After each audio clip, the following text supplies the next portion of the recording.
back to AEF TV in association with Anjarati, and I'm joined now again by an old friend, Stephen Karangizi, who's the head of the director and CEO of ALSF.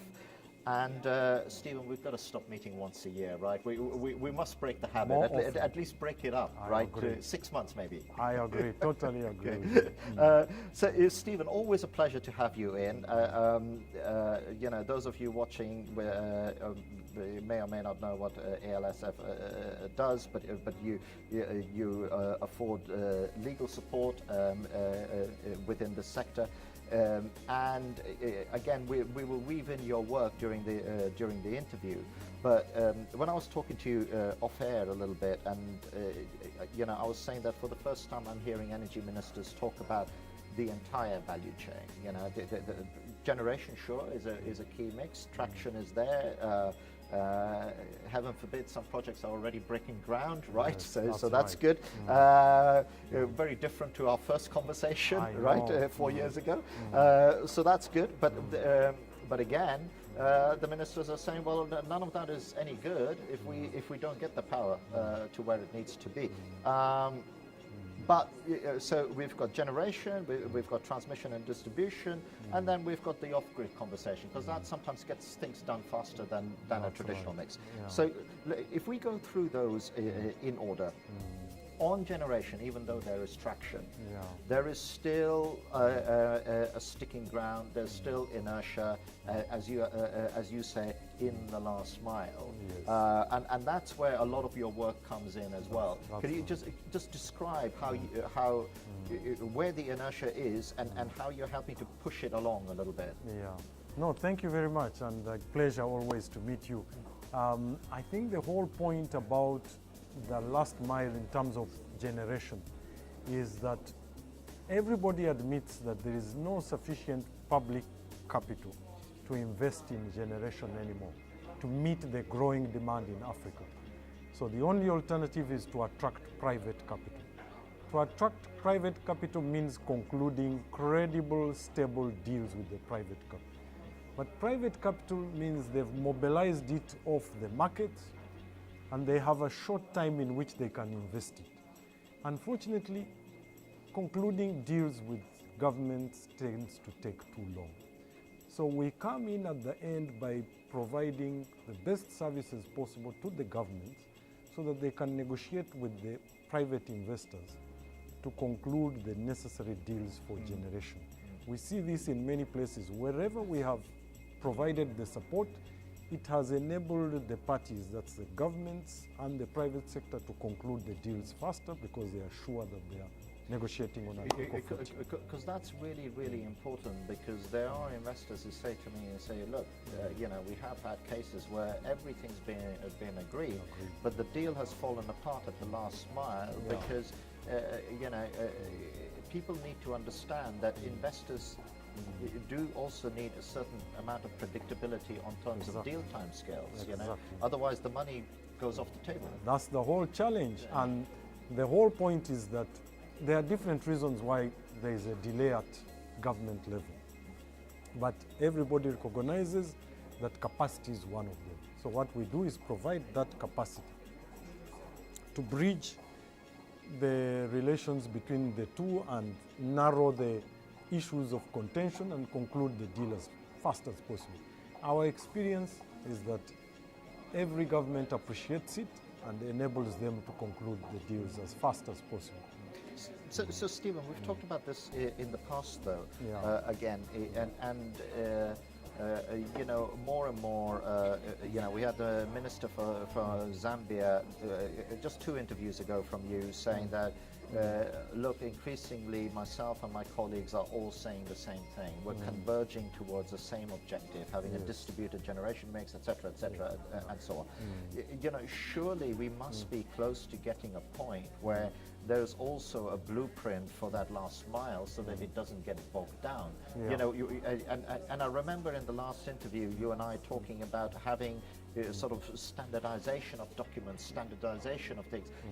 Are we no further along that conversation, or are these deals still too unique in each case? No, I don't think they are too unique. I think the point is that everybody now recognizes that the investor wants a predictable environment and a predictable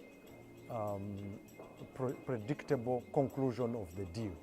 If they can have clear and transparent regulatory regime and documentation that they know they can pick on and conclude the deal, and there's a competitive environment with the others, it makes it more attractive for them. And the point is that the governments are recognizing that there has to be a transformation from just having a regulatory framework and implementing that regulatory framework in a way in which there is predictability of what is being offered to the investors. What am I saying?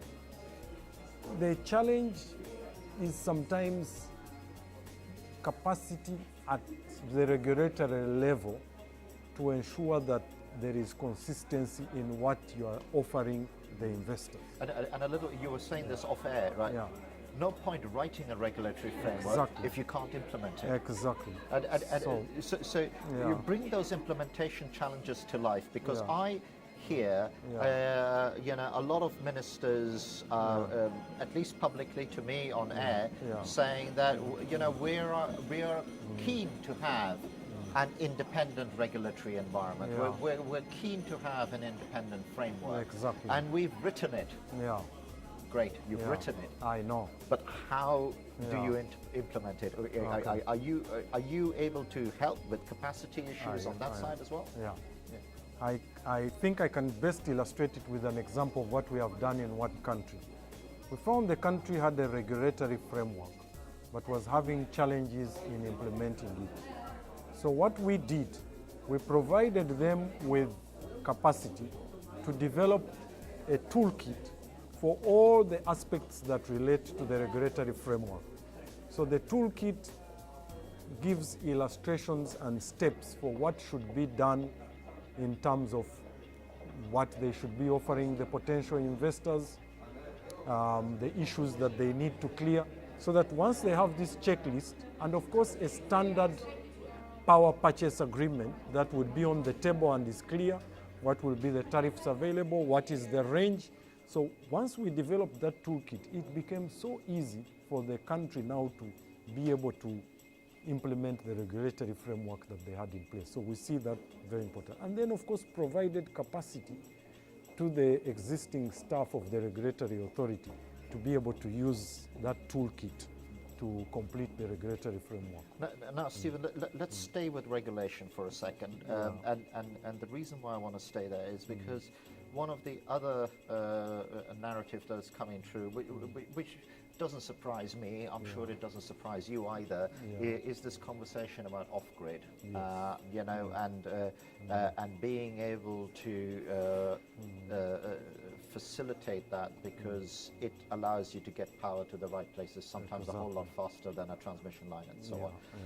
But in off-grid there are two challenges as well, aren't there? One is you need to extend the regulatory environment to go in there, and you need to safeguard the consumers, because in off-grid, more than with the type of conversations that we're talking about, actually the agreement is direct with a community potentially and stuff like that. So let me structure the question in a better way for you. That's right. How do you see the extension of regulation, and our country is already going there, in terms of accommodating this off-grid trend?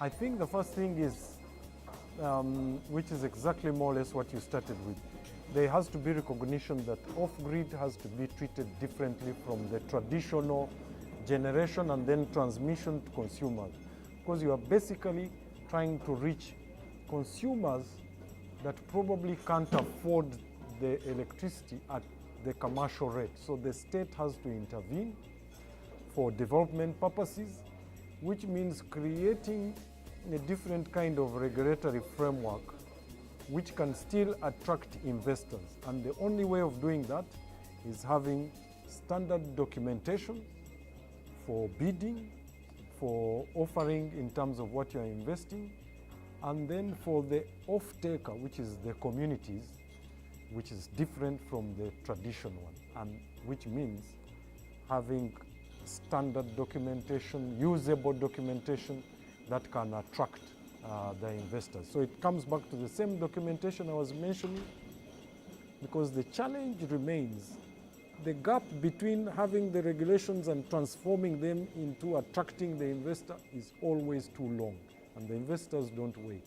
So they should be able to pick off the shelf clear, transparent, credible documentation that they know if they pick it up, they will conclude a power purchase agreement within the limits and set in the documentation. And it's also increasingly important when a transaction is happening direct with the community who may not be as sophisticated as a buyer as some of these other people, may not have their own legal environment to draw on. There needs to be some safety, because you said it yourself that even if a deal is done directly with the community, if it goes wrong, there is a responsibility from the state, isn't there? Well, I think the only way to address that is that the states may have to, some of the states have already done it, may have to set up separate regulatory authorities. In states where there's big populations, they've set up separate, they call them rural electrification authority. That is important because the issues which arise there are different. How are you going to treat the off-takers? Are you going to subsidize it? What is the period? How do you avoid disruptions? Completely different issues. So I think my personal advice would be, where it is possible, have a different regulatory authority that manages that, which has been done in some countries. And also, is that because the issues are just so different? They are so different. And you need a different mindset on this? You need a different mindset, but at the same time, at the end of the day, the investor has to be assured that they will have a return. So those particular issues don't change. And the state has to make sure that they keep the communities or what supplied with the same energy. So I mean, the ultimate objective, which is really the energy, is the same, and stability. But the issues, underlying issues, are quite different. Perfect. And Stephen, unfortunately, I'm getting signals that we've come to the end of our time, which always happens to us, because I enjoy talking to you, and we rattle through it so quickly. But thank you again for making the time to be here. It's a pleasure to see you again. And thank you as well for watching.